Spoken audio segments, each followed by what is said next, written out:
कि एक किले का ऐसा पासवर्ड भी है जिसके पीछे हजारों करोड़ का खजाना छिपा हो सकता है, लेकिन उस पासवर्ड को भूल जाने की वजह से आज भी वो खजाना किले के तहखानों में दफन है और कोई भी इस खजाने को ढूंढ नहीं पाया।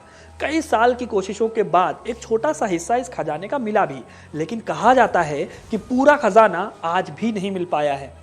ये खजाना छिपा हुआ है देश के तीसरे सबसे बड़े किले ग्वालियर के किले में। आज हम इस किले में छिपे इस खजाने के इतिहास के बारे में जानेंगे।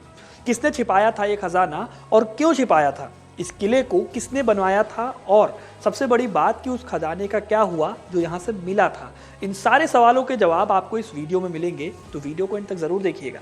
मध्य प्रदेश के ग्वालियर शहर से करीब 4 किलोमीटर दूर बना है ग्वालियर का किला। इस किले को 8वीं सदी में यहाँ के राजा सूर्यसेन ने बनवाया था। यह नाम एक ऋषि से मिला था। कहा जाता है कि सूर्यसेन कुष्ठ रोग से पीड़ित थे, तब ग्वालिपा नाम के एक ऋषि ने उन्हें ठीक कर दिया था।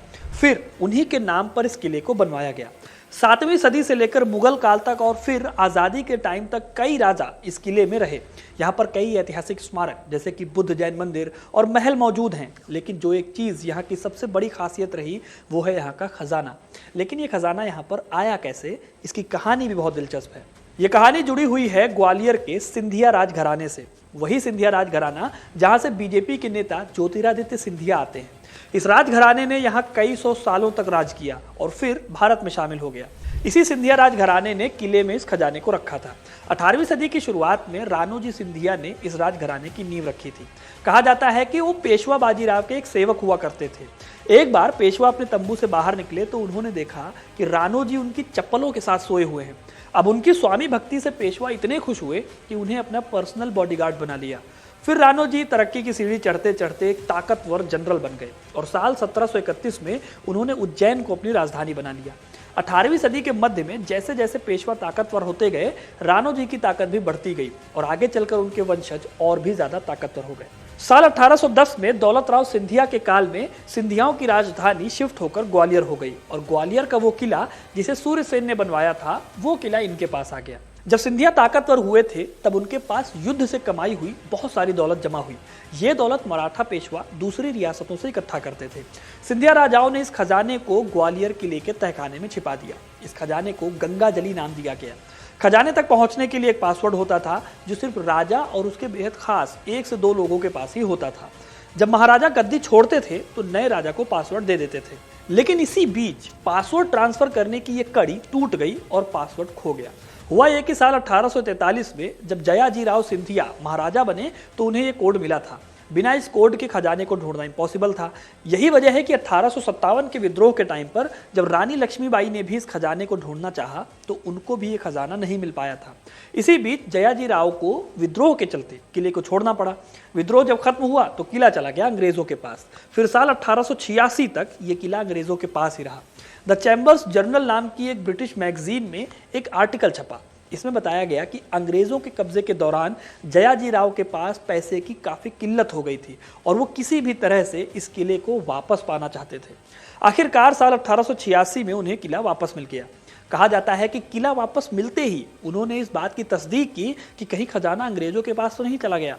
उन्होंने बनारस से इसके लिए मिस्त्री बुलवाए और तहखाने तक पहुंचकर इस खजाने को चेक किया और जब वो निश्चिंत हो गए कि खजाना अंग्रेजों के हाथ नहीं लगा तो उन्होंने इस खजाने को दोबारा बंद कर दिया। जयाजीराव आखिरी महाराज थे जिन्होंने पासवर्ड के सहारे इस खजाने को खोला था, क्योंकि वो ज्यादा दिनों तक जिंदा रह नहीं पाए और अपने अगले वारिस माधोराव सिंधिया को पासवर्ड देने से पहले ही चल बसे।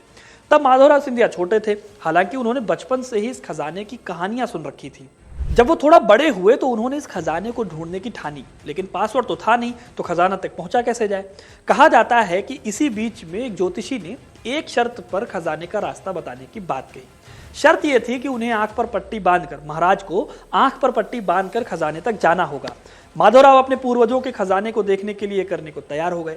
जब वो तहखाने में घुसे तो उन्हें लगा कि कहीं उनके खिलाफ कोई साजिश तो नहीं हुई है। ये सोचकर उन्होंने अपने हाथ में ली हुई छड़ी को घुमाया जो सीधे ज्योतिषी को लगी और वो वहीं मर गया। अब तहखाने में महाराजा फंस गए थे। हाथ मलते हुए महाराज ने जब वापस जाने के लिए दीवारों को टटोलना शुरू किया तो गलती से उनके एक पैर की ठोकर एक खंभे पर लगी। इससे खंभा अपनी जगह से हिला और सामने मिला खजाने तक जाने का दरवाजा। इस तरह ग्वालियर फोर्ट का खजाना सिंधिया राजा को वापस मिल गया। अब आपके मन में एक सवाल आ रहा होगा कि भाई ये खजाना था कितना बड़ा और इसका आगे चलकर हुआ क्या। पीपल ट्री नाम की एक मैगजीन ने इस बारे में बताया है कि उस दौर में बैनरमैन नाम के एक अंग्रेज ने इस खजाने को ढूंढने में मदद की थी। उन्होंने लंदन को लिखे अपनी चिट्ठियों में बताया है कि ग्वालियर के खजाने में 40 लाख की मुद्राएं मिली थी, जिनकी तब कीमत 5 करोड़ 64 लाख रही होगी।